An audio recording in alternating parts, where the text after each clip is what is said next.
Chair. Thank you very much and good evening everyone. This is the Education and Social Services Scrutiny Committee, the 10th of March 2026. So welcome everybody. Can I ask the committee clerk to confirm, This meeting will be live streamed and the recordings made available to view via the Council's website, except for discussions involving confidential or exempt items. Therefore, the images, audio of those individuals speaking will be publicly available to all via the recordings on the Council website at www.caerphilly.gov.uk. I ask, have we received any apologies for absence, please? No apologies received, Chair. Okay. Declarations of interest.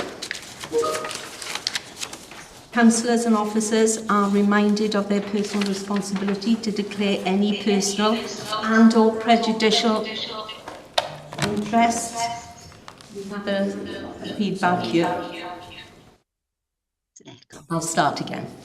Councillors and officers are reminded of their personal responsibility to declare any personal and or prejudicial interest in respect of any item of business on this agenda in accordance with the Local Government Act 2000, the Council's Constitution and the Code of Conduct for both councillors and officers. Can I ask, have there been any declarations? No hands raised, Chair. So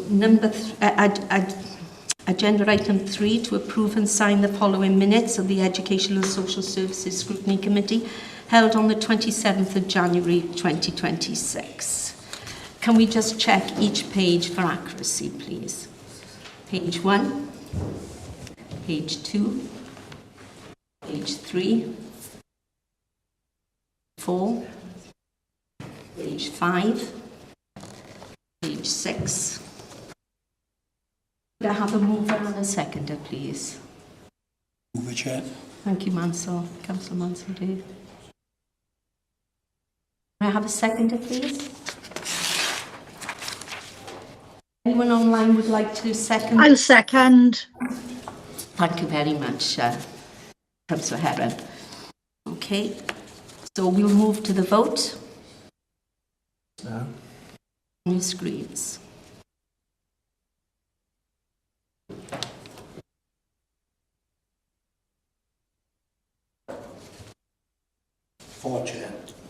Four chairs, well, yeah.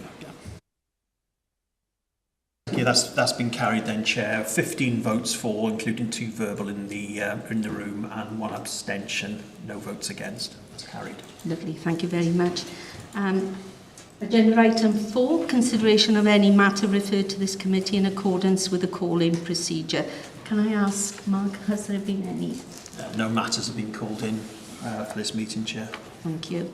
And could I hand over the next agenda item, the forward work programme, to you as well, please? Yeah, thank you, Chair. Members are asked to consider the forward work programme for the Education and Social Services Scrutiny Committee alongside the Cabinet forward work programme in their packs, and suggest any additions or amendments within the criteria set out in Appendix 3. The next meeting for this committee will be on the 21st of April, and as you can see, there's one report scheduled so far. That's the Youth Forum update, and that will include reference to the Cynefin curriculum as requested when the Welsh in Education Strategic Plan annual report was discussed in January. So if members are happy, I'd like to seek approval to publish the forward work programme with any amendments on the Council's website. Thank you, Chair. Thank you. Can I ask, are there any suggestions for the forward work programme going forward, please? Yeah, I did have a suggestion, but I didn't know if because we'd arranged in the pre-meeting for me to email that question instead, or would it still be appropriate to mention it now? I think at the moment, Marina, it would be appropriate to email, and then we'll see if it really does need to go onto the work programme afterwards. All right. Thank you. Thank you. Thank you. So if there's no suggestions for forward work programme, I ask for a mover and a seconder, please. I'll move that, Chair. Second, Chair. Lovely. We'll go to the vote.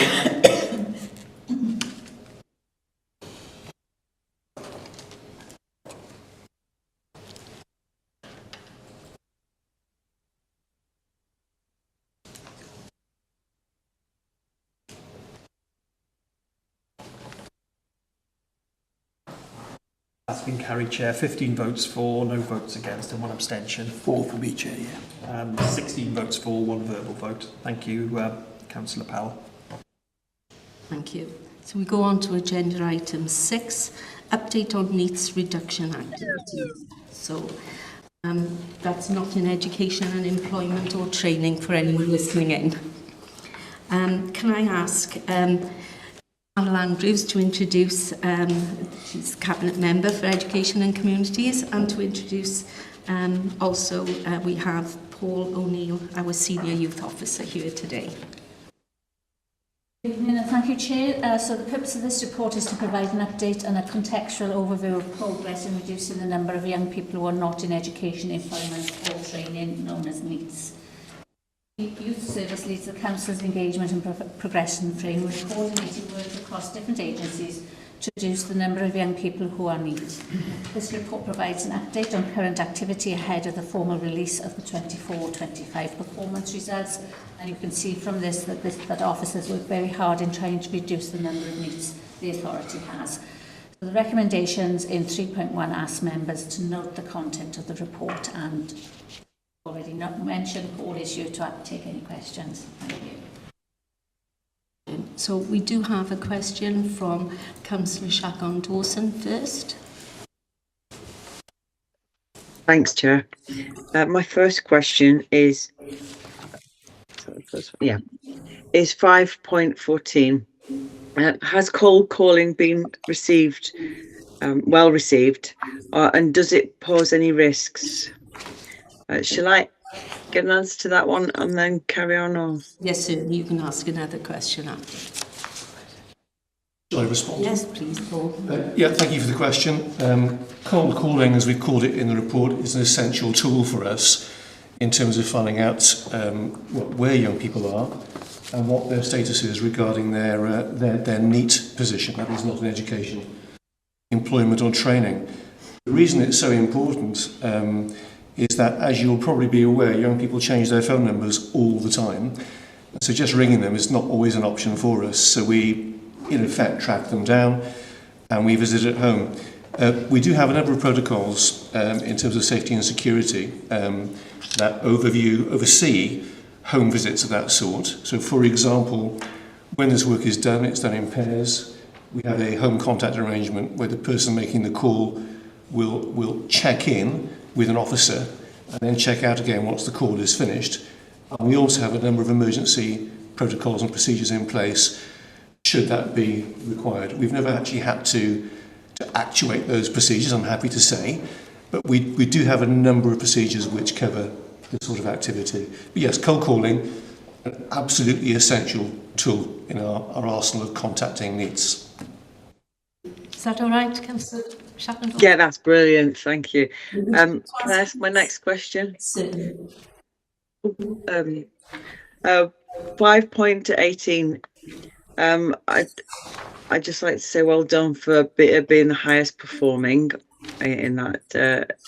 And then my next question is volunteering promoted within schools to build skills and confidence and knowledge of the workplace. Excuse me. I've got the noise in the background. Got my own little one.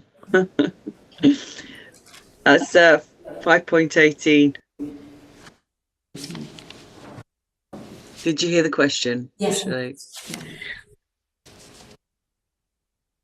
So I didn't quite catch the question in regards to 5.18. Oh, it's about promoting volunteering. It is. We discussed this in the pre-meeting. It was Yeah.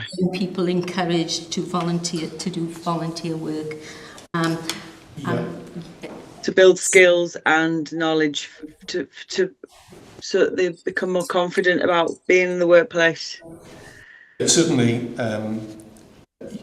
volunteering plays an essential part in a young person's life in terms of their developing skills. It's not just something that we encourage as part of our needs arrangements. Young people's volunteering opportunities are a thread which runs all the way through education. So in the youth service, for example, we have opportunities for young people to volunteer in the youth service itself, but we also play a role in recruiting young people to volunteer in other ways, including in their communities. We feel it's invaluable. We actually have a volunteer coordinator in the youth service that aids with that process. As I say, it's not specific to needs. It's one of the ways in which we encourage people to gain the skills and confidence to step back into the world of work or educational training. Brilliant, thank you. Am I all right asking another question, or should I wait till other people have asked the question? Okay, go on. All right. 5.25. How available or easy to access is support in the form of a person who can assist with career development or understanding choices after they've left school? Because obviously it needs some of them have left school, and there might be some that are still in school but they're not attending school. But is there consistency in the career development and understanding choices after school age? And is there any consistency in that person allocated to support the young people? Yes to both questions. In terms of providing support and guidance for a young person to achieve an appropriate destination, we do have a range of what we call lead worker support. The term lead worker is not a very common term. It's a shortcut name for the right person to be in touch with that young person, support them through that transitional process. We aim for that person, once they're selected, to be consistent in that young person's life, not just to the point at which they get to an appropriate destination, but some way beyond that. And we do that because we know sometimes some people can get to a destination, but it may not be the final one. So we are there to provide that support for as long as is required. I'm sorry, could you remind me of the second part of that question? Is there any consistency in that person allocated to support the young person? Then yes, there is. I should also say, included in the report, and it's a strength for Caerphilly, is that we have a website called Caerphilly Pathways. I would encourage all members to please look it up. And it is a central repository for all support and destination related information that you will need at age 16, and absolutely everything is there. At the moment, an important part of our work is to ensure that the Caerphilly Pathways site is consistently used by everyone. That would be young people themselves, teachers, parents, and our small army of lead workers. Okay, thank you. Councillor Charlotte Bishop. Okay. Number one, I've actually got three, but they all go into the same one. What is our average age of needs? I can't answer the question, but I can tell you that there are needs across. The key age range for us is 16 plus. And also, I think there can be a danger in focusing on an age. Our work is in two parts. We want to prevent needs, which means work pre-16, when we see those indicators that suggest they might fall off the wagon, if you like, after leaving school at 16. And then after 16, once they've gone, if they've become neat, and please forgive the term, we want to unneat them. So and of course that unneating, if you like, can take place at 16 and a half to 20 years of age, and we stay in touch for the duration. Okay. Do we know how many of them are CLAR? We do, and we have specific sub-measures in our needs targets.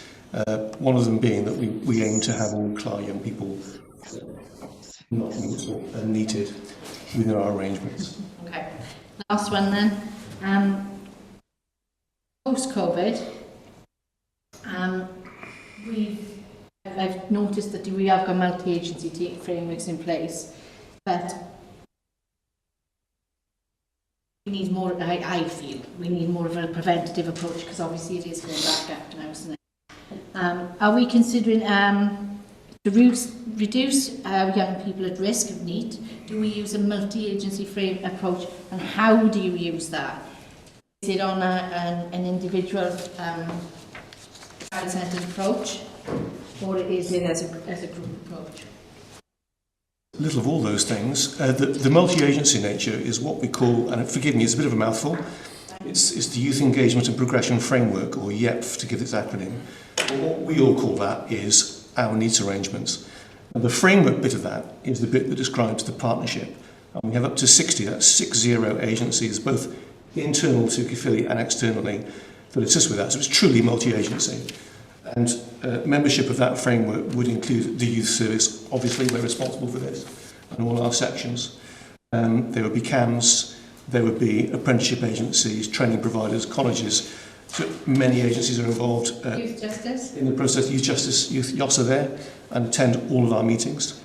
We have good data sharing protocols between all of us, so that between us we can build a picture of a young person and decide who the best person to engage with them would be. In terms of the question about whether we are child-centred, it's the youth service responsible for this. So we are a person-centred agency education group by definition. So that the young person's wishes are paramount at everything that we do. We don't go do things to them, we do things with them. I could ask you 16 more questions, but I won't. But thank you, Paul. It's always very comprehensive answer. Thank you. And calling in Councillor Teresa Heron. Thank you, Chair. I'd like to thank the officers for the report, the work being undertaken to support our schools and our young people. While it's encouraging to see some progress, the report also highlights a number of ongoing challenges. One in particular is pupil engagement. And I'd like to ask, how is the Council addressing the growing impact of mental health issues on young people's abilities to remain in education or training? Thank you. Mental health issues of all sorts, both small and large, are a key concern for all of us in education. In terms of this particular purpose, we recognise that this can be a major barrier for young people after school entering into employment, education or training. And as I mentioned in the last response, to that end, we do have dedicated mental health support services as part of our framework arrangements. And on some occasions, it may be a mental health support worker that is the lead worker, that particular young person. This is a growing concern for us as well. And one of the ways that we're overcoming this barrier is to equip all of our lead workers from those 60 agencies that belong to the framework with the skills and knowledge necessary to overcome them. So, for example, we quite regularly host professional learning opportunities for people from the framework in areas such as mental health, and in fact we have delivered something called adolescent first aid mental health training to those lead workers. It's a constant requirement, so you can tell by that response that this is an issue that's cropping up all the time. It's live in our framework, but it's an issue that's live across all of education. That's lovely. Thank you. That's very interesting. Thank you very much. Thanks, Martin. And Councillor Elizabeth Davis, please. Thank you. Oh, yeah, I'm on. Just wanted to congratulate you very much on this important success. It's wonderful to read. And I wanted to ask whether the baccalaureate the students carry out in the secondary school or the comprehensive school, high school, and then on to A levels. Is this also available to children in the NEET section? Where was that? So they can do voluntary work? Because there's a certain amount of voluntary work involved in that, isn't there? Before they complete it. Okay. Yes, you're absolutely right. Evening, by the way. Good evening. Sorry, it's rude of me. Yes, absolutely right. So all pupils, we talk very much about in the context of the youth service tonight around the support that goes on, and and thank you so much for the kind words about the hard work that goes on. To receive 0 unknowns is, there's not many local authorities that do that, and it's something we should be very proud of. We've talked within the context of the youth services tonight, but also there's the role that schools play as well. and schools track very carefully those pupils that are at risk of NEET and make sure that they give appropriate guidance and nurture in the right direction to make sure they make the right choices that's going to help them kind of achieve in school, and to go down the route of more skills-based learning would be, you know, which has the opportunity to volunteer and to build a more kind of vocational curriculum which is going to support them, is something that we really support and we work with schools to achieve. Good. Can I show my ignorance as well then for the last point? I don't know what CLAR means. I'm not clear about it. CLAR is children who are looked after. Right. Oh, right. That's a new... Okay. Thank you. You've changed the letters again. Thanks. I'm up to date now. Okay. Thank you very much for your responses. Councillor Charlotte Bishop would like to come back in. You know, I'm sorry. And it is partly because I finished reading a research paper 2 days ago. Or specifically, do you think that mental health directly impacts absences for children in school? Specifically comprehensive? To added pressures, maybe? It's a question for all of us. Yeah. Yes. So we know that post-COVID there's been a range of vulnerabilities, you know, that we have seen kind of increased. It shows that we've had to really be creative around our approach to encouraging children to come back into school. You know, there was a time it could have been a very simple process that could have been a bit of nagging, a bit of knocking on doors, could have, you know, got children back into school and encouraged parents. But we know that it's changed since then, and we've got to work with families, we've got to work with communities, we've got to work with pupils to really kind of encourage them to come back in a way that they feel supported. So, yes, things we've done as a team across education to support, you know, it's about making sure that the engagement of our inclusion services, working with schools around individuals. It's about work of the community-focused schools funding that we receive, about working with parents. And there is some fantastic work going on. But I think it would be naive to think that post-COVID we could just revert to the strategies we used to use pre-COVID.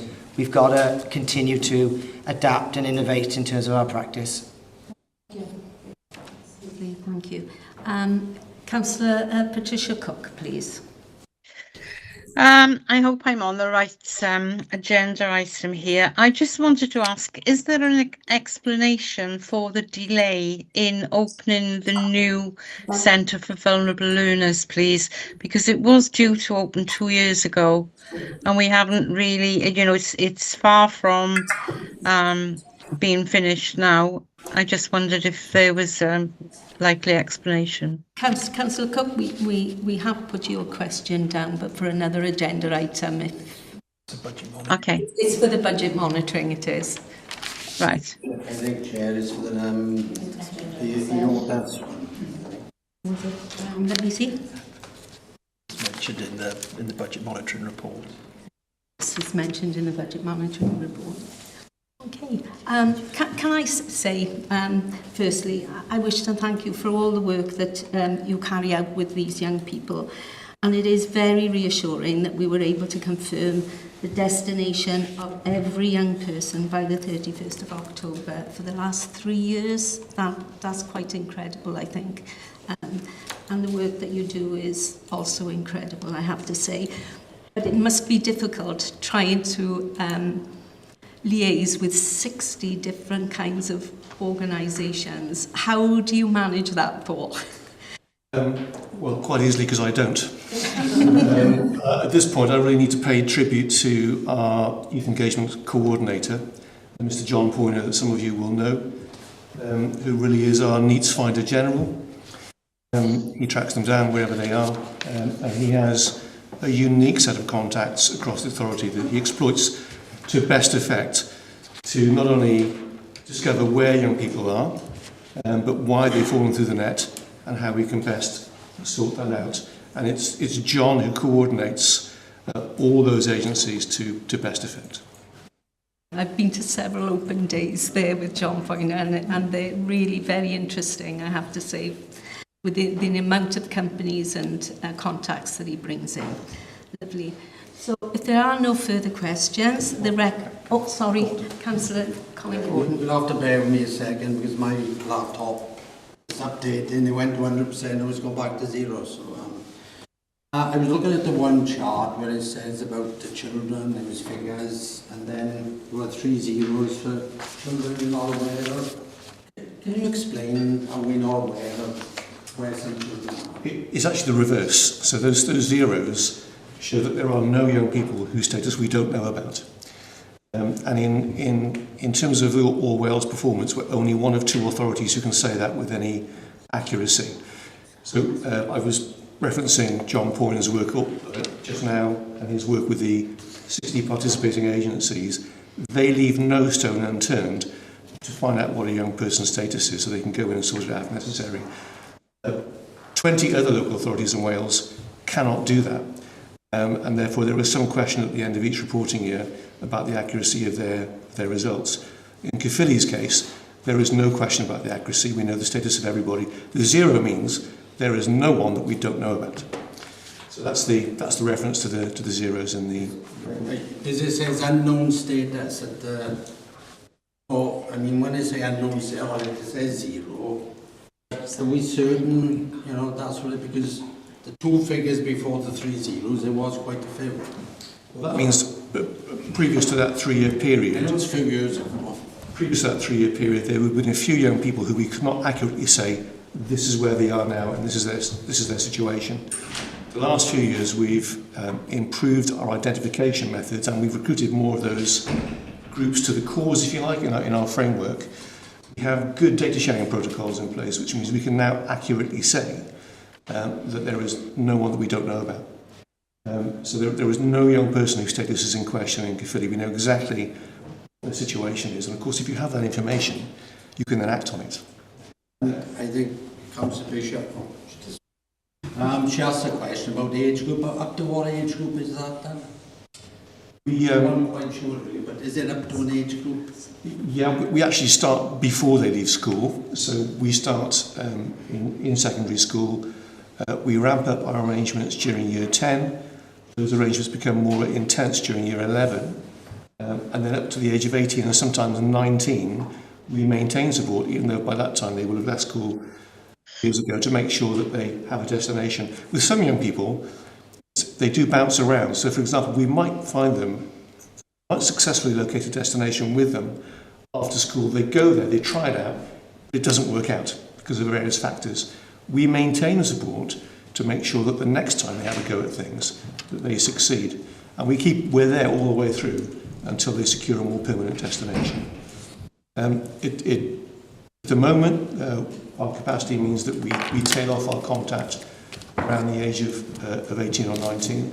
But because in this arrangement, but because the youth service more generally has contact with youngsters up to the age of 25, we often use that information to go and intervene whenever we need to. Can I say mention 25 because thank you, Chair. And Councillor Ariana Leonard, please. You've covered what I was going to ask then, but just to keep on that point, I suppose, are there, when somebody leaves and goes into engagement, they found something that suits them, are there any figures to see how long they do last in those roles? And if they do come back, for example, are there any figures as to whether they last a few months in a placement or whether they last a year? Do we monitor how long these need to stay in these different engagement programmes? Yeah, thank you for the question. We do monitor them. It's not a one-shot only, because as I say, young people will often try several different things before something sticks, so we do track them. We have the Youth Services Data Officer, whose job it is to, if you like, crunch the data for that. And if for example, we see there is a pattern forming in terms of a location or a type of barrier, then we'll put measures in place to try and overcome that. So, for example, that could mean to give you an example, some young people will try and get a college course. It doesn't always work out. So we've been working with colleges to try and improve their assessment criteria when someone joins a programme to make sure it's the right one for them. And that becomes more efficient over time. And those courses are able to sell themselves better to young people. Young people are more likely to stick when they arrive on the programme. Yeah, I can imagine you repeat the process quite a lot with certain individuals, and it's just finding the right course for them, isn't it? So yeah, thank you. Thank you. We have another question for you, Paul. Councillor Elizabeth Davis.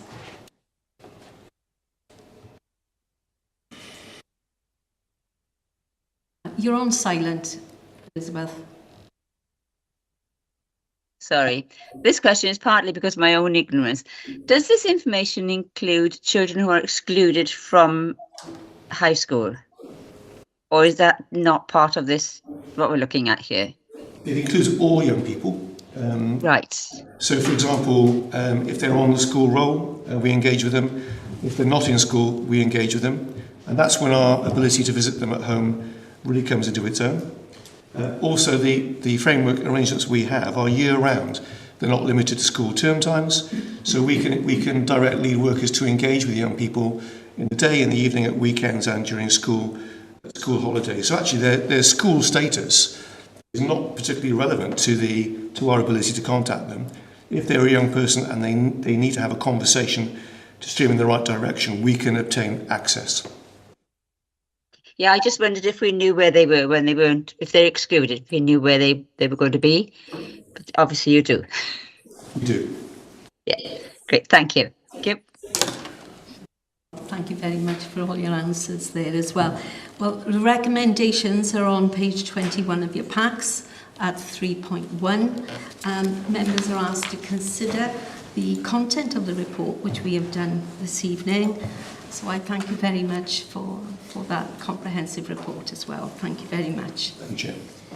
Okay, so we'll go on to agenda item 7. This will be introduced by Councillor Carol Andrews, and we have April Dent here as well, IOTAS lead. Thank you. Thank you, Chair. So the purpose of this report is to provide members with a clear and comprehensive overview of education other than at school, known as IOTAS, along with the strategic priorities being implemented to raise standards and improve outcomes across the wider portfolio. A new strategic vision for IOTAS has recently been introduced, focusing on delivering an engaging and accessible programme complemented by bespoke interventions and strengthened collaboration with families.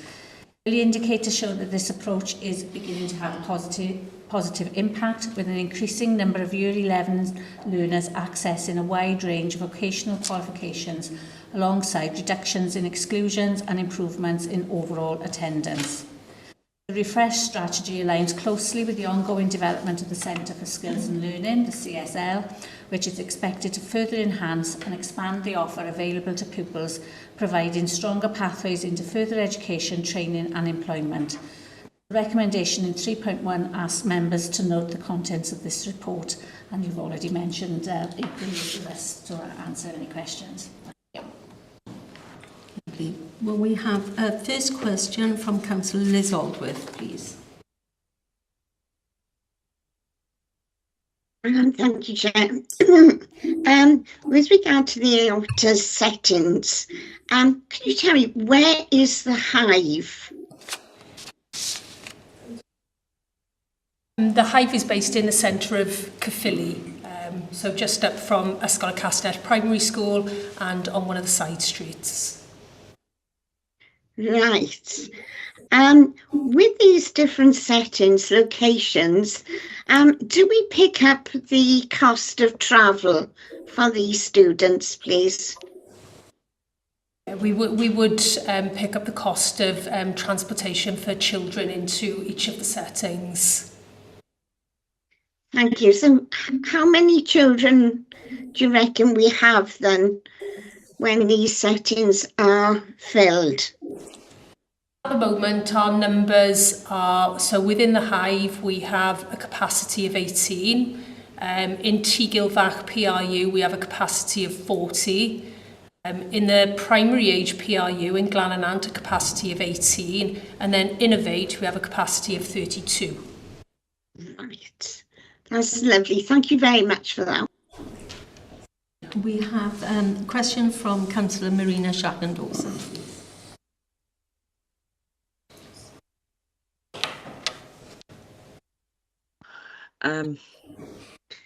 Right, where's the question. There it is.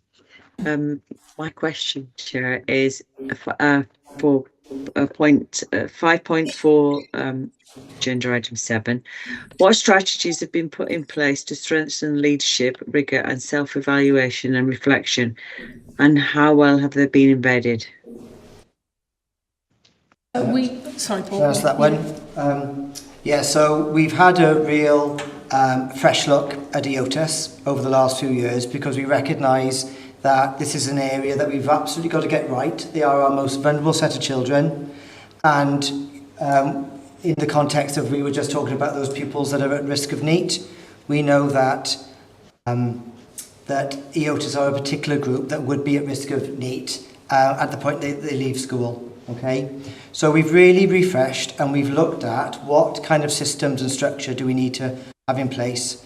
So we've put a better sense of distributed leadership across all settings, so there's more of a cohesive and strategic approach in terms of how we lead, monitor and evaluate the provisions we've got. So April Dent is the lead for EOTUS, but we've also, within the structure, we've also put in a deputy lead for EOTUS as well, because we feel it's important to really kind of, we know that everyone brings a set of skills and experience and expertise, so we want to build on that. And then we've also built in a tier of middle management as well. That would include staff who run each of the different settings identified in the report, as well as a person responsible for ALN. Okay, so we've really gone from, like a structure that you would see in a school, we've done a similar thing with the EOTUS because we sense that there's got to be that kind of shared leadership opportunities. It's good for succession planning. It's good for, you know, this is a tricky aspect of education, so we feel that we've got to have a more of a collective sense of ownership around it. That's then, you know, and many of the principles that we've used in a school that lead to an effective school, we've done the same thing with the EOTUS. So you would have, for example, a very clear development plan, identifying those improvement priorities for, say, the next 12 months. We do a similar sort of approach with the EOTUS and really specify what are we going to focus on over the next 12 months to really kind of improve that particular provision. That might then link to if there's any particular need around professional learning for staff. We also have a very clear monitoring and evaluation cycle in place. So at key points of the year, we can monitor how well children are doing in the provisions. And that can be around academic performance, it can link to their well-being, it can link to attendance. We look at exclusions. You know, there's a suite of measures that we look at to see. So everything over the last few years has really tightened up in terms of our expectations, and we model it very much as you would see in an effective school. Brilliant. Can I ask another question? Is that right? So on page 30, what other subjects have been offered other than English and Maths to the pupils at the secondary school level? So it talks about English and Maths, but what other subjects are on offer other than those two to broaden the knowledge base? We've got a range of vocational-based qualifications that we're offering to young people. The King's Trust Award, a GORID qualification, SWEET qualification, which is all based kind of sort of like vocational based around knowledge and skills and understanding that young people will engage with. The broader vision in terms of the CSL is qualifications around hair and beauty, construction, things like plastering, bike maintenance, a lot of the kind of hands-on qualifications that young people are desperate for, that we see that as a real opportunity of exploiting those experiences. Okay, that's it, thank you. Thank you very much. We have a question from Councillor Manson. Sorry. Only a quick one. Obviously, looking at the 4 provisions, Glan, Nanty, Girva, Caerdydd, and Innovative, 3 of those are secondary, and one of them is not. Is that the case? I'm just wondering, on the Estin report, that was the bit I looked at, on the Estin report 5.4, the Estin report only did the report on T. Gilfach, the Hive and the Innovate. It didn't do Glan and Ant. Was there a reason it didn't do the Glan and Ant? Sorry. Yeah, Glan and Ant is a separate PRU, Right. and that was inspected back in, I think, around 23. At the time, it went into significant improvement, and we worked with the team in Glan and Ant, and on revisit about 10 months later, 11 months later, it was removed from significant improvement. We always want to make sure that if a school or a setting gets into a follow-up category with Estin, we've got to make sure that we maintain the improvement past the point that Estin would return. So there's a new system that's been introduced by Estin recently called interim inspections. So that would be where, although it's not an official inspection, it's about Estin touching base to see how schools are doing. Glan and Ant had an interim inspection about 6 months ago, and the feedback from Estin that it had continued on its improvement journey. So at present, so just to say that at present there are 2 PRUs in Caerphilly. We've got the secondary one, which is T. Gilfach, and the primary, and they are inspected separately at present. Okay, and I've just got a quick follow-up on that, if I could. Yeah, on the R1, the recommendations, R2 highlighted 90% of pupils accessing full-time education, which was really good. I was just wondering from the Estin inspection, were the findings consistent across the 3 provisions? What is it? Highlighted 90% this one case, which is a real positive result, but then I just made me wonder then, T. Gilfach was mentioned quite a bit in the report. Were the findings from Estin consistent across the others? It was variable. So for Hive pupils, through community tuition, they're entitled to 2 hours tuition a day, and that was an embedded practice.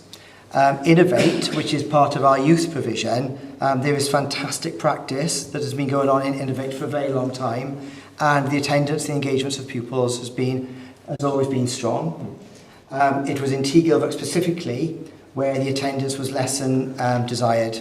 So over since the inspection, that's the real area we've been looking at to improve attendance. We've allocated an education welfare officer, specifically around EOTUS.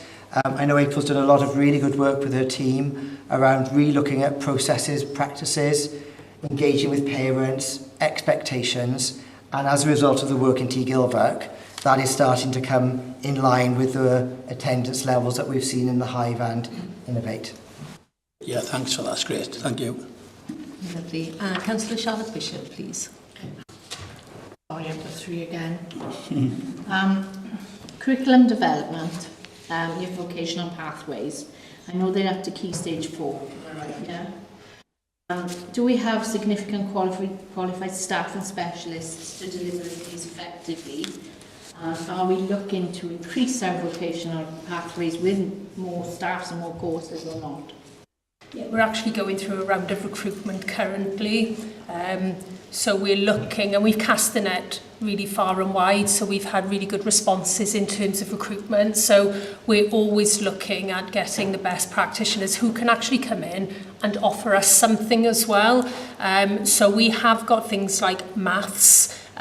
We really would like an English specialist, somebody who could drive literacy across EOTUS, and we're advertising for that role separately as well.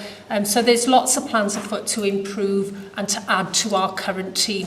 But like Paul said, we've got a structure there of middle leadership now that's got curriculum development and developing a pastoral system as well. So in terms of curriculum for Wales for Key Stage 3, that's developing really nicely, and obviously then the vocational pathways for Key Stage 4. Thank you. Next one. Have you future-proofed EOTUS? Obviously, a lot of our young people now, especially some coming through after COVID with anxiety, mental health, or those with additional learning needs, have we future-proofed that so that they've got the consistency and continuity in their areas of what they're doing? Yes, well, we'd like to think we have. Coming back to the question around re-establishing that kind of strong leadership team, making sure that we've got, that team of middle leaders, making sure we've got that team of amazing teachers and support staff and admin, you know, making sure that they've had the relevant training and professional learning to able to make sure the children thrive within that EOTA setting. So we've really investing in the people. You have to have a certain type of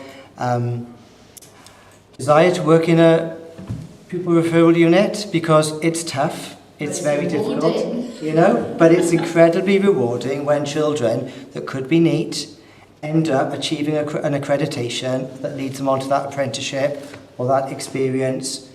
I think in terms of, you know, our vision for EOTAS, it's not about just about the children that are in the setting. It's about that kind of preventative approach to stopping some children that might end up EOTAS not getting there first. Okay, so what we're looking at, you know, April's mentioned that range of accreditations, that range of the offer. We would like to think that we'd be able to offer that to some of our mainstream pupils that might be on the cusp of an exclusion, permanent exclusion, that might need that extra vocational course.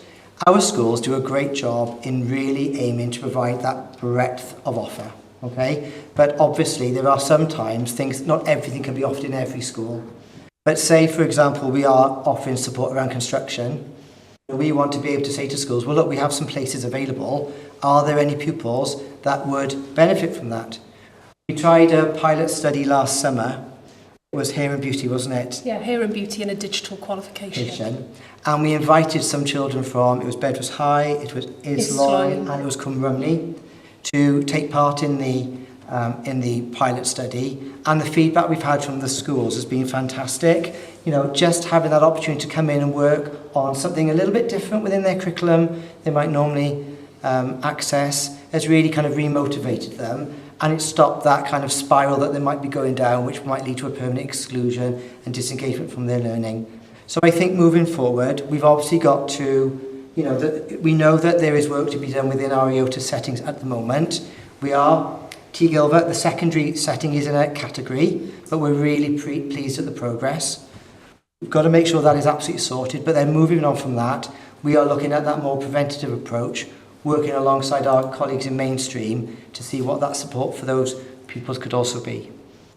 I do think it's important to, it's good to just draw your attention to the fact this is expensive provision. And you know that, and I think it's worth the investment, because if you don't invest at this point now, we'll have more and more and more provision outside school, and it, you know. I did my teacher training in a unit, and the most rewarding experiences of my life behind. Last question. Sorry. Okay. Centre for Skills and Learning in Pont-Ffraeth. Opening is planned for September.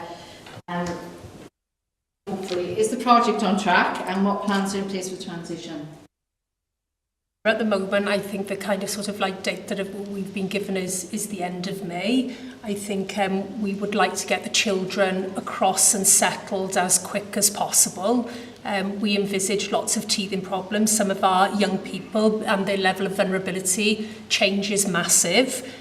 So the quicker that we can smoothly transition children in and expose them to kind of sort of like those opportunities, like being able to go outside and being able to play outside, as well as having facilities to do some kind of PE in. At the moment, they don't have those facilities, so that would be like a breath of fresh air for many of our vulnerable children. But hopefully we will start transitioning in the summer term. Yeah. I call in Councillor Pat Cook, please, because part of her question actually will tie in nicely here. Thank you, Chair. I just wondered if there was any explanation of why the Centre for Vulnerable Learners has taken so long to open. Andrea West is on the call, who might like to answer this. Yes, certainly. Andrea? Yes, absolutely. Good afternoon, everybody, or good evening now. When you're actually doing a renovation project on the scale that we have in relation to the Centre for Skills and Learning, sometimes you uncover some issues that weren't foreseen. And unfortunately, in this instance, there has been a number of issues that have come to light, one of which was flooding in the basement as a result of the demolition that took place on buildings above. So it has resulted in a delay, but as April just alluded to, it is on track now for handover at the end of May, so that's a positive. But there has been a number of issues which has sort of contributed to the delay. Okay, thank you. Councillor Ariana Leonard. Thank you. Just a quick one, really, more out of curiosity than anything. If Eston were to come back and do an interim report on and T Gilfach, where do you think it would place currently? That's a question. Took a deep breath and looked at Paul. So they are due back. It's always about 12 to 18 months after the date of the report is published. So it was published around the end of August. So we are expecting early in the autumn term. And as you would be aware, we always monitor the progress of any setting in Caerphilly that's in follow-up very closely through our monthly schools cause of concern meetings. I think it's fair to say that sometimes there are recommendations and then there's wider kind of processes have to take place so that you can facilitate those recommendations to take place really quickly. We've been very focused on getting the leadership right, because if you've got the right people in the building at the right time, they will have the autonomy and the skills and experience to really accelerate the progress. So R1 leadership, I think, we'll be able to demonstrate we've got the right people, but of course it takes a while because you want to be able to show the benefits and the impact of make sure the right leadership's there. Attendance has improved, so they'll see some improvements there. Curriculum and assessment, I think, it sounds like quite an odd thing to say, but sometimes the teaching and the curriculum aspect comes last because you're sorting the leadership out. So I'm kind of, I'm not being very in terms of my answer, I'm being slightly vague, but we do monitor really carefully. I think R1, R2, you'll see notable improvements. But R3 and R4, which is around the teaching and the curriculum, although it is vastly improved and systems are in place, you would naturally need 12 to 18 months in order to see the full impact of the work. So we're looking forward to them coming back. We feel very confident when they come back, but it is still in process at the moment. Thank you. That was a good answer, by the way. Thank you. You partly answered this anyway, but we know that young people accessing YOTA's provision may have more likely experienced adverse childhood experiences, ACEs. So what I'd like to ask is, what emotional and well-being support is offered to these young people? We offer in a range of interventions, really, and they can be from emotional literacy to kind of sort of like specific time with a trusted adult. For a lot of these young people that come in, it will take weeks, if not months, to break down barriers and to form good relationships. And for many young people, it takes that amount of time to understand that they're in a safe place as well. I think that shows in the data that we have, because we've driven exclusions down to really low levels, to single figures over the last term. And I think that is young people because they're starting to settle, because they do feel safe and they do feel that they've got a level of intervention where they can manage their emotions more appropriately.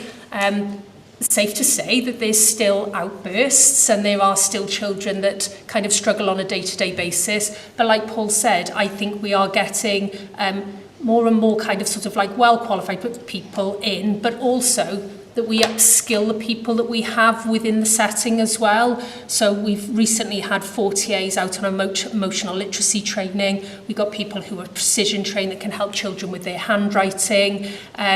around sexual exploitation of young people, stuff to do with county lines. So there's a range, and we've got now a staff body that can offer bespoke support to every child. We try not to offer a broad brush. It is specialised and it's personalised to every child and their needs. Lovely, thank you very much. Lovely comprehensive answer, thank you.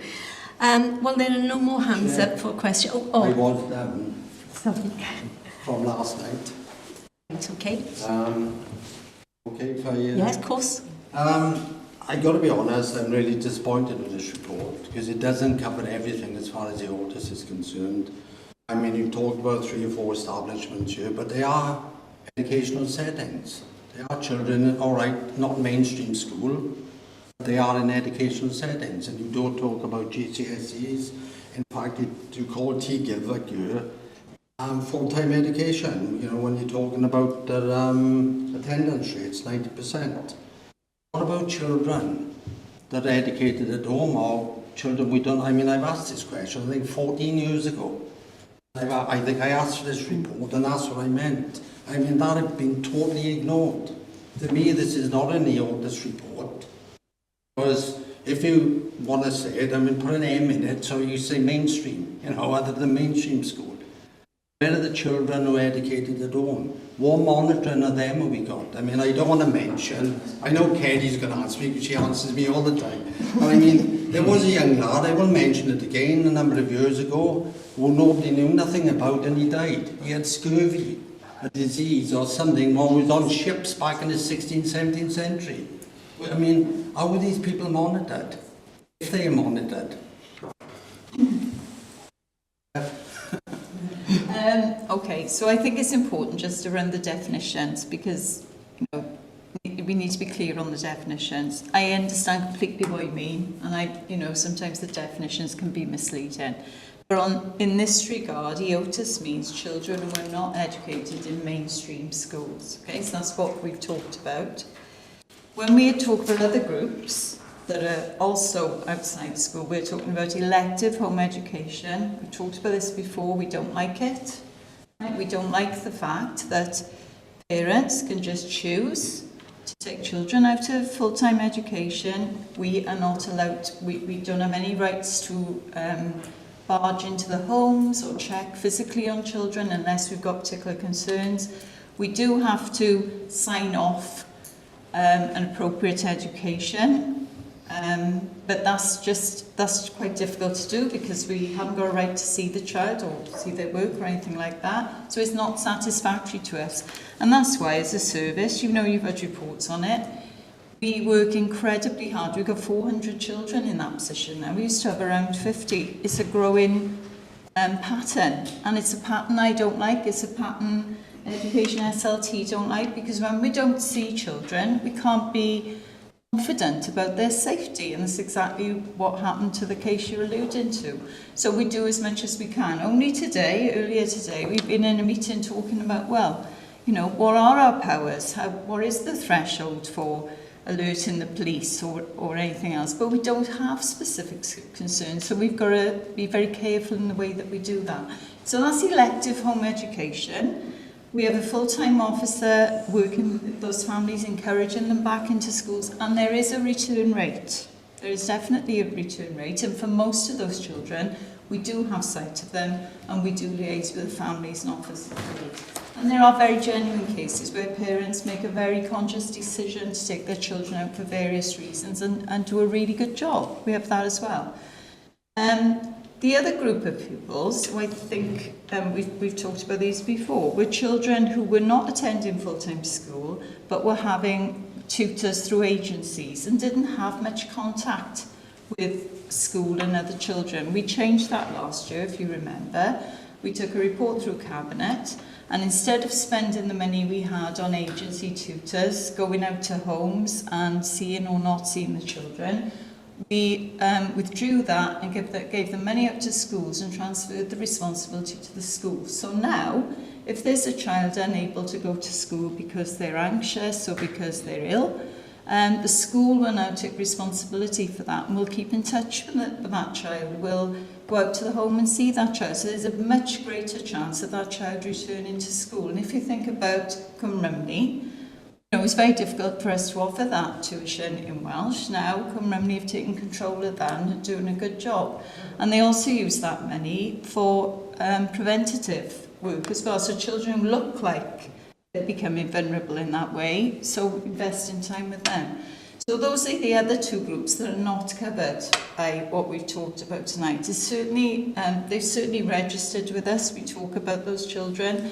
But the LA is not responsible for providing for them because they're either coming under the school now or they're coming under, or they're involved in elective home education. The children we've been talking about tonight are the ones who are not in mainstream schools but are now being provided for through the IOTA settings. I completely understand. We've had these conversations for years, you're right. I've had them again this morning upstairs. You know, it's still not sitting well with us that we can't have sight of every child in Caerphilly. You're right, all right, Chair. You're right in what you're saying. Like I said, we've had these discussions going back years and years. But still, if there's 400 children in our county we know nothing about, we should know something about them. We should have a report. Within this tonight, we should have had a report stating that. If the report doesn't say IOTA's mainstream, it just says IOTA's. I mean, if we want to chuck an M in there, we know where we are in the future. We want to do a report like that. I mean, like I said, I thought legislation, we mentioned about that a number of years ago, that you and heads of all the counties in Wales, the 22 heads, you was going to have a meeting and you was going to lobby Welsh government at the time. We did. And legislation hopefully would be changed. It wasn't. But I mean, you know, we haven't got responsibility in one way, but we have got responsibility to young children for their health and well-being. We do not know about a lot of these children. And we talked about before, there are some parents who tend to move houses very regularly. So counties, authorities do not know what's going on, they can't catch up with them. I mean, there's a lot wrong with this, and this report to me was half a report. It just ignored, I think, the most important things. And like I said, chuck an M in it and we know where we are in the future. Put the word mainstream in and we know exactly what reports we'll have in. But other than that, I mean, it's bitterly disappointing. And once again, we don't know, like I said, what's happening. It could be someone next door to you, and we haven't got a clue. I've got to come back on that, haven't I? Because that's, you know, we can only influence what we're allowed to control. And that upsets me on a personal level, but there's nothing I can do about it. I can't go, if I know a child has been taken out of school, unless I've got grounds for a safeguarding concern, I can't, you know, it's not in my gift to be able to just barge into someone's house. And that's legislation. There's nothing we can do about that. Parents have every right to refuse entry to officers if there aren't grounds for me to go in. That's not to say we haven't raised those concerns and gone into situations where we've had concerns, because we have. But it's neither fair to say we don't know anything about them, because we've got 400, and the fact that we know all their names and we know the parents who are communicating with us, we know the ones who have returned to school. So there's no safeguarding concern around that list at all. And I can safely say that. But it is frustrating because we would like more interaction. But that's the way it is. We have as much as we can. And I think, for what it's worth, I think Caerphilly is regarded as very proactive in this area. Done a lot of work with Welsh Government on it.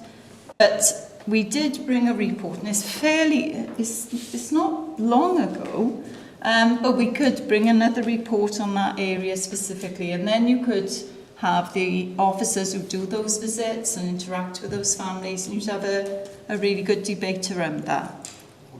Yeah, Chair, I was going to suggest that, if we could, would that be all right with you? Well, Chair? I think Robert Hartshorn would like to come in briefly, and then we can... Yeah, I think it's probably been covered. I just want to say that I don't accept this as half a report. This is the report that was requested. So, but Kerry is very, as she does, has very clearly explained what the situation is. So we can bring a report forward, and you can get further reassurance from the colleagues that are directly involved in this area of work, if that's what the committee wants.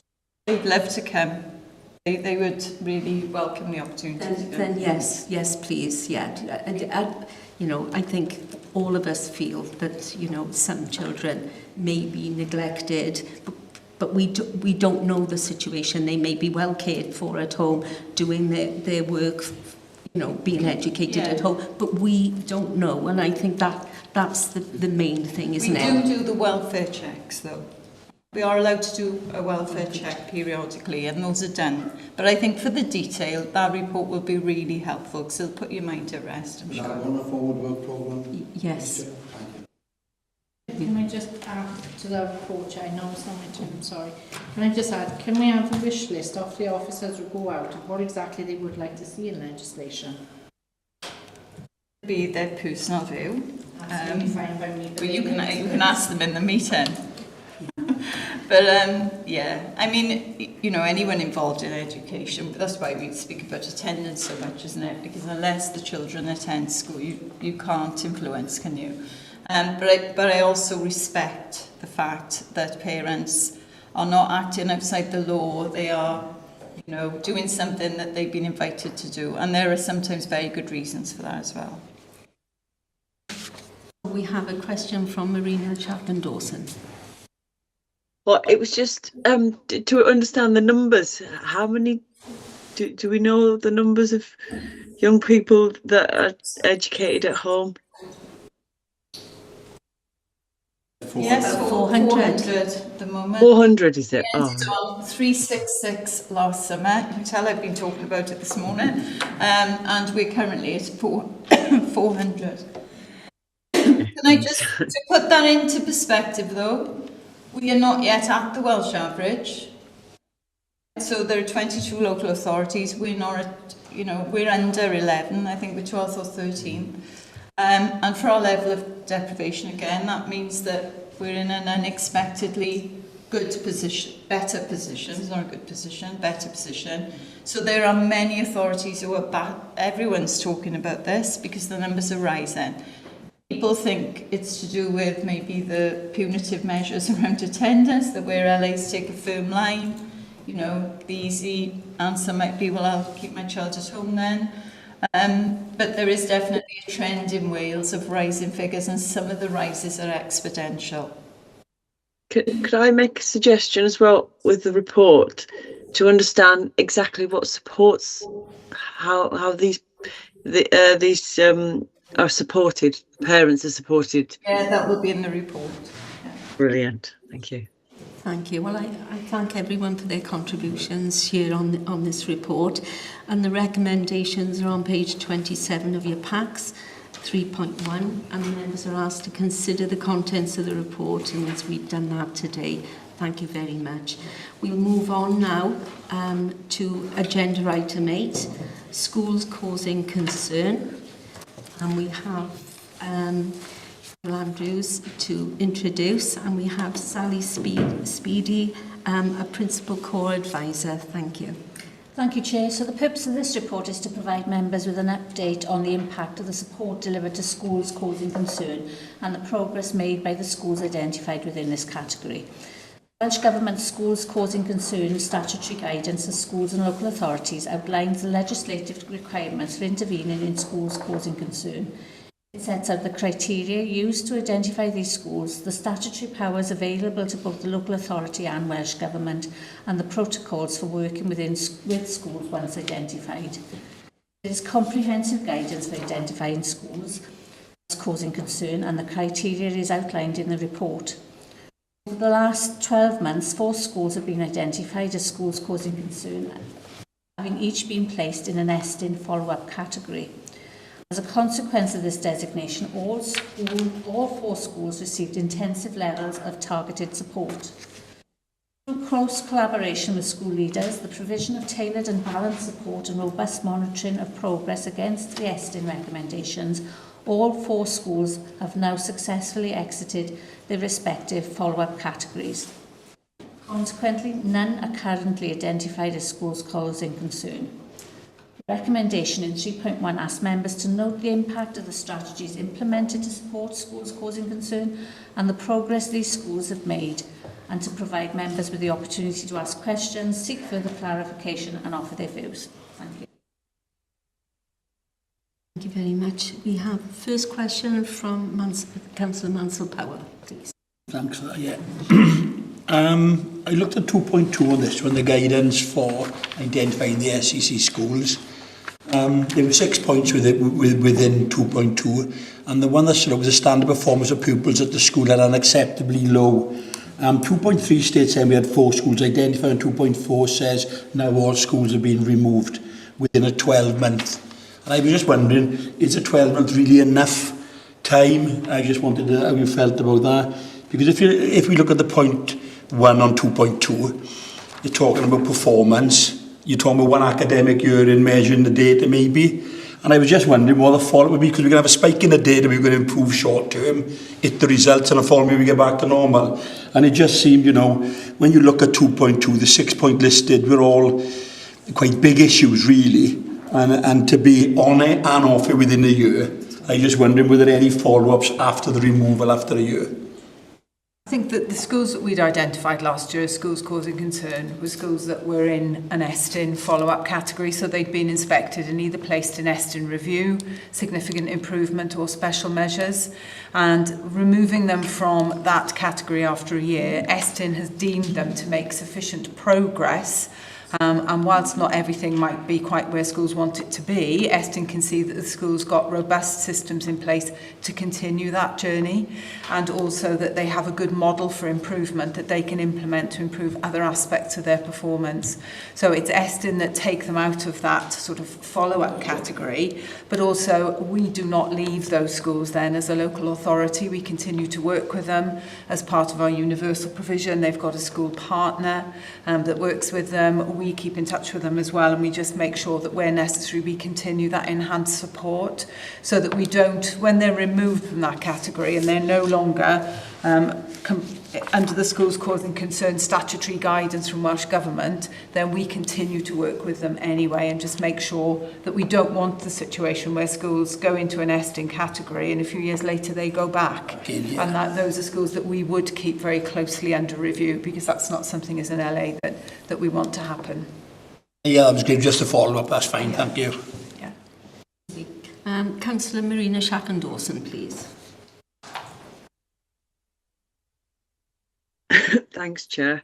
I did ask for this report to be brought, and I mentioned teacher wellbeing. So my question is,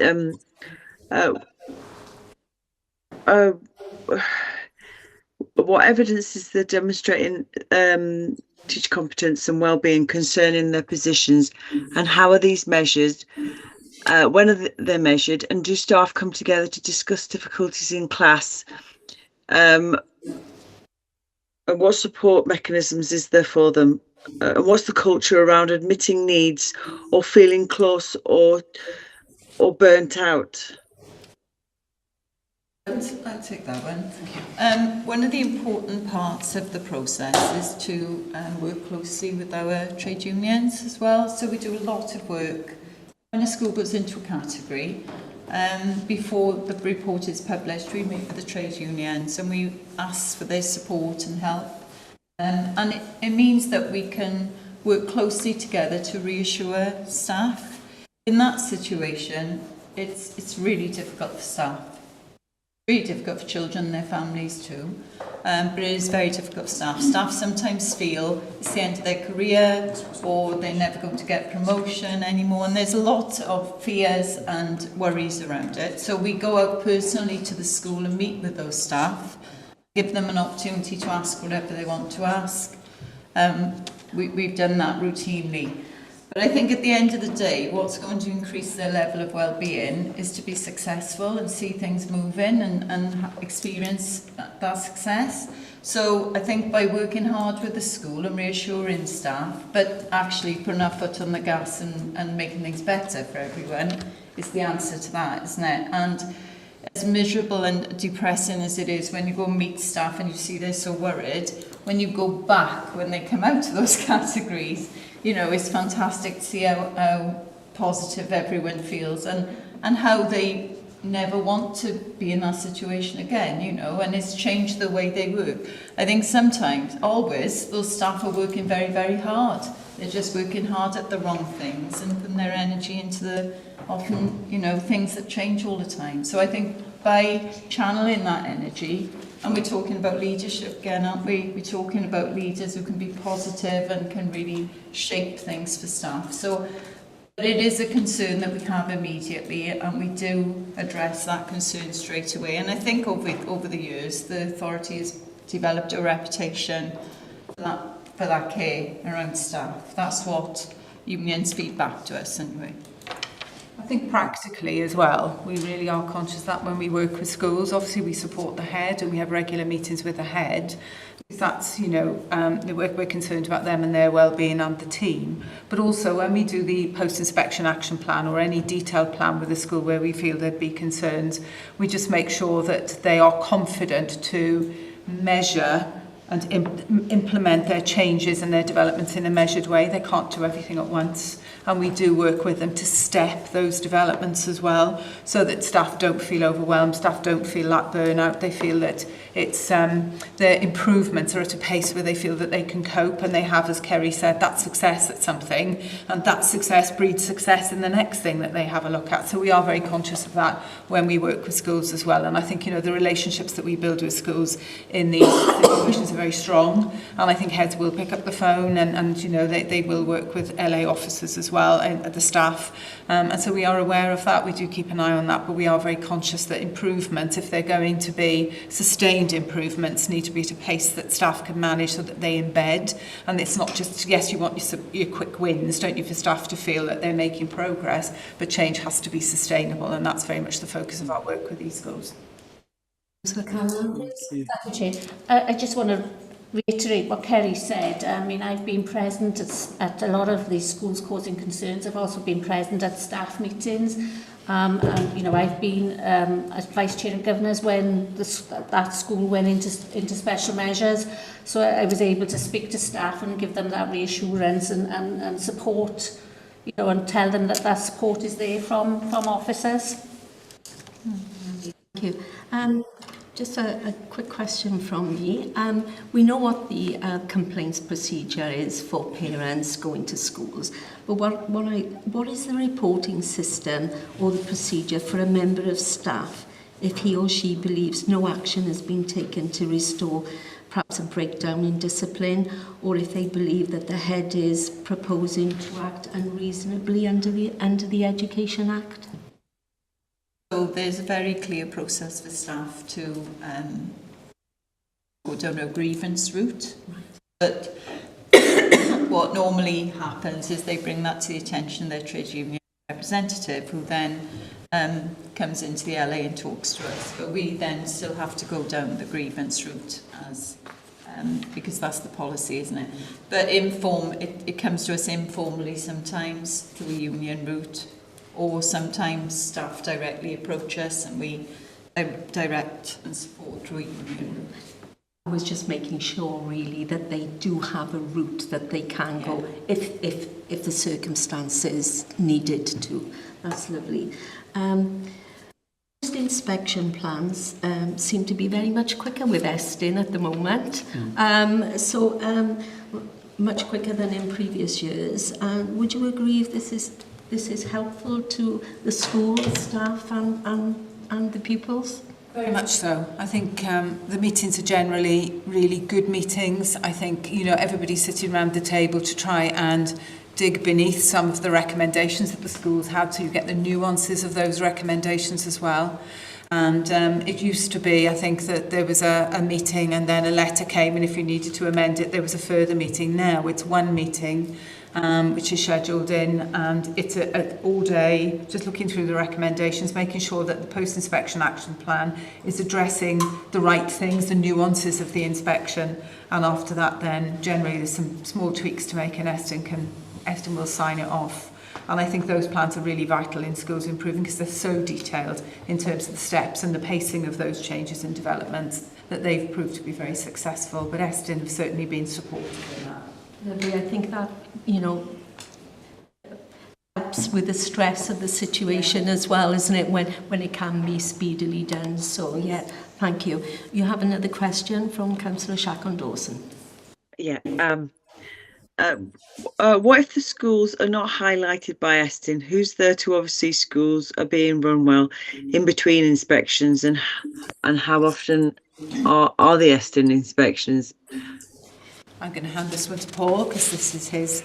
So that you want to pick up on that, I think. In terms of how we follow up, so there is a period of time between inspections. No, I mean in between. If the Estin hasn't highlighted the school, nobody's aware of it, but there's issues. How would you know that? Yeah, so you'll be aware that at the start of this academic year, we reintroduced our school improvement model, where we have a peer support approach where head teachers work alongside other head teachers to identify an area of improvement within the school. But of course, we want to make sure that all schools are doing as well as they can do. Okay, so when schools get into difficulty following an Estin inspection, we pride ourselves in working well with the schools to really rectify that as quickly as possible. But we'd rather be in a position where we can intervene early so that issues are identified so they don't find themselves in difficulty when inspectors call on them. The peer model where head teachers are working alongside heads, we've had some really good feedback, and we are starting to identify where schools might need some additional support. It could be around teaching, it could be around support around managing the budget, it could be around support for ALN, it could be managing attendance. And we feel that we're creating this climate, this culture, where we are knowing our schools better than we did before. Now, on top of that, where you've got that peer-to-peer working, we've also got, we call them core advisors, and they work monitoring the work of the head teachers who are working as school partners, working as peer-to-peer. And they act as the kind of the quality assurance, making sure that the work that's going on between the school partner, the head teacher working alongside the head teacher, it's robust and it's purposeful. And we make sure that we're in the induction work, that the training that Sally does with the school partners, we make sure that we cover kind of key aspects of the work. So it's making sure that statutory requirements are being met. For example, that the school development plan is being completed and that it's a document that's going to do the job it's intended. It's making sure that performance management, is carried out across schools. It's making sure that when a school is monitoring and evaluating, it's taking a holistic look across all classes, across a range of subjects to make sure that it's being accurate in its evaluation of how it's doing. So we're feeling really confident, enthused and really happy with the progress of the new model because we feel that we've empowered head teachers to work alongside each other because we think that's the best model of support moving forward. They are the best practitioners. They are in schools all the time. They know what it's like to be in a school in 2026. But we're really pleased about this additional layer above, which is of the core advisors who monitor to make sure that double check to see that that is working right. So we're delighted, and thanks for asking the question, because I think when we started to implement this new model, there might have been a few questions about is the relationships between head teachers too cosy? But actually we're really mindful of that, and all the experience and the feedback we've had so far is that that's not the case, because the head teachers in Caerphilly are really excited by the model and they want it to do as well as it can. I just come with a health warning as well, though, because we've got nearly 90 schools with human beings in them, and anything can happen to take a school off course, a change of leadership, a different dynamic. So I think whilst it's lovely to be able to share reports saying all those schools came out of difficulty, that only lasts as long as the next inspection. We're currently having notice of inspection every week, plus interim visits. So at any given time, it's only as accurate as the last time a report was published. So I want to be realistic. This isn't the sort of report that says we've arrived, there's no issues anyway. the reality is that with the intensity of inspections every week now, you can't ever think that there's no school that needs support. I think what the team are developing and growing is a real intimacy with schools and a real opening up from schools. And so, you know, over time, I think the chances of a shock will be less. But at the moment, I think we're still in that period where there's a lot of pressure in schools. So sometimes you'll see reports published and the picture will change slightly. But what's important is that we feel that the knowing our schools is... We've always had a reputation for knowing our schools well. It's in our report. But I think you've got to stay on top of that when you've got so many schools. Yeah. You can't be complacent, can you? Not at all. I think as well that schools will identify themselves because of the trust and the relationships that we've got in the local authority. Schools will come to us and say, look, we've got this issue that we really need help with, and therefore we're able to sort of wrap around that. But Kerry's right, I think looking at schools that maybe to make sure that the schools we need to focus on, we're focusing on, is one of our ongoing priorities as we roll out the new model, and we continue to refine our strategies for doing that. And I agree with Kerry, we can't say we're not going to get any surprises, but we work very hard to minimise those. That's lovely, thank you very much. Councillor Shackle-Dawson, you want to come back in, or have you... Yeah, sorry. It was just a quick question, because there's a particular school that is going through a big, massive change, and I just wondered if you were keeping a close eye on that school, because I'm sure that's an incredibly difficult process that they're going through. I'm talking about the two Lewis schools, because that is a huge thing to do. I just wondered if you were keeping a close eye on to support them, because that's a big, that's a huge change. Yeah, I'm actually the school partner for the Lewis schools, both of them, so I work very closely with them anyway. We broker the support that Chris and his team identify that they need, but it's more than that. I think they have got a really good working relationship with the local authority, and they will seek support. And also the Lewis school are in what we call team around the school, so there have been regular team around the school meetings with Andrea and the team as well, HR and finance, as the schools come together. Those have run last term. We've picked them up again this year, and but since we've picked them up again this calendar year, so we're actually working with the school closely as well, and we'll continue to do so. But I think Chris, the relationships that we've got with Chris and the team, we are aware of some of those issues, and we'll continue to work with that school. But yes, it is a big change. I think one of the big strengths of the new system is that we don't wait for a school to be in difficulty. We anticipate that if there's a change of leadership, if there's a change of dynamic, any changes in circumstances, new head teacher even, just coming in from somewhere else, we will always, as a point of caution, put in that support and then remove it. But it's we now do that as a matter of course, and then there's no stigma attached to that or anything. It's seen for what it is. Well, we'll move on to the recommendations then. You'll find them on page 34.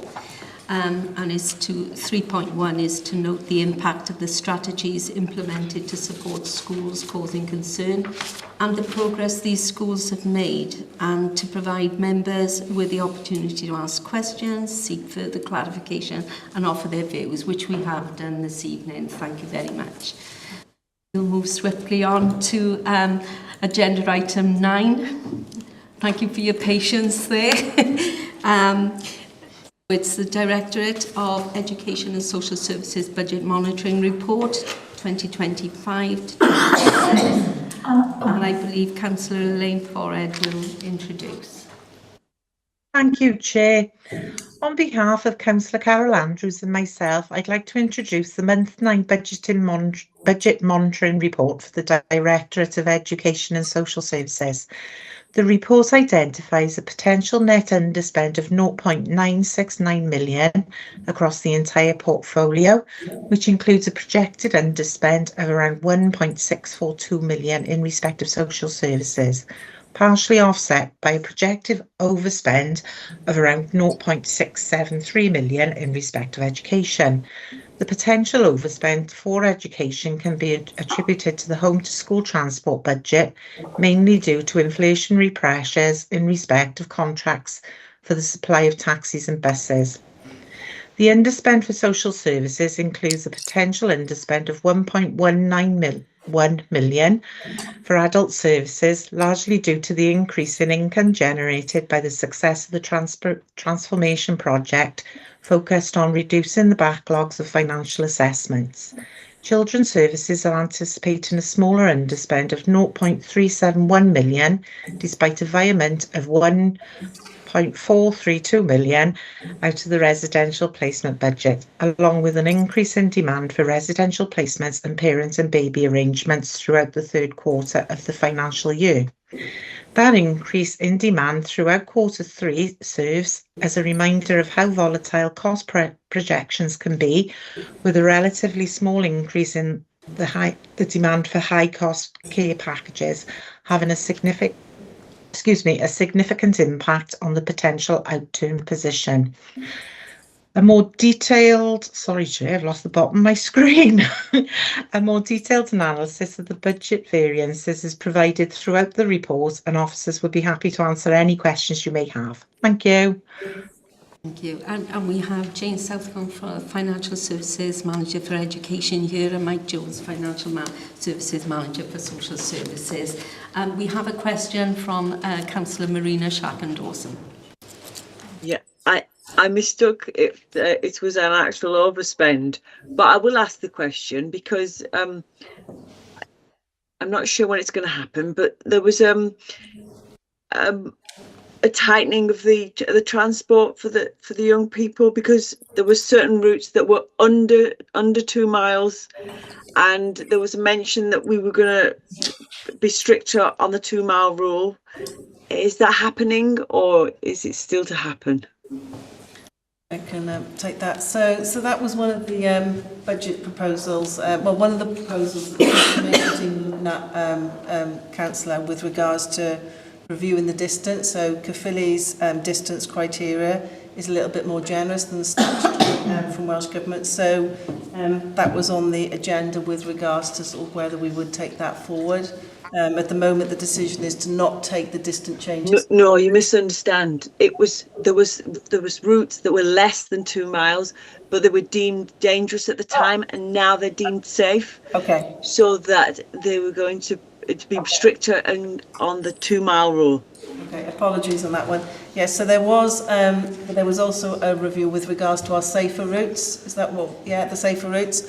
So within the context of this budget monitoring report, that doesn't come into play at the moment because the assessment wasn't done for 25-26.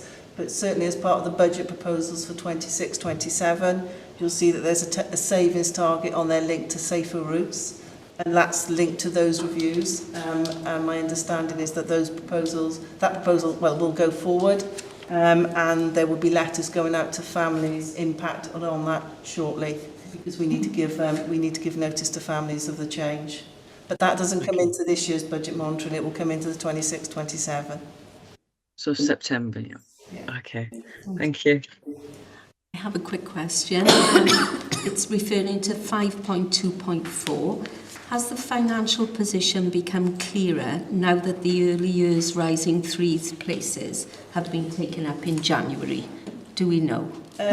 So this one's always a little bit of an uncertain one for us, because this is the term after a child turns 3 and whether they decide to access provision. So it's very much demand-led from families, and we're a little bit unsure what it looks like. But I'm pleased to say, actually, the projection has come in very closely to where we were projecting earlier in the year. So actually, when we look at the outturn, I don't think we're going to be too far off. Although, do you know what I mean? It is very much, demand-led. So it's always a little bit uncertain for us. But actually, on the most recent data, I don't think we're going to be far off the projections that we've got in there. It can vary quite a bit from year to year.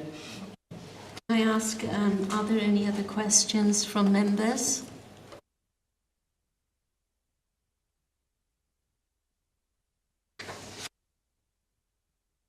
Okay. So, we'll go to the recommendations then. You'll find them on page 39, and it's 3.1. its members are asked to note the contents of this report, which we have done this evening. Thank you very much to all the officers here this evening. Very comprehensive report again, and thank you to all the officers and members, and a very good evening to everyone. Thank you very much for your attendance. Thank you. Bye-bye. Thank you, Chair. Bye. Thanks, everyone.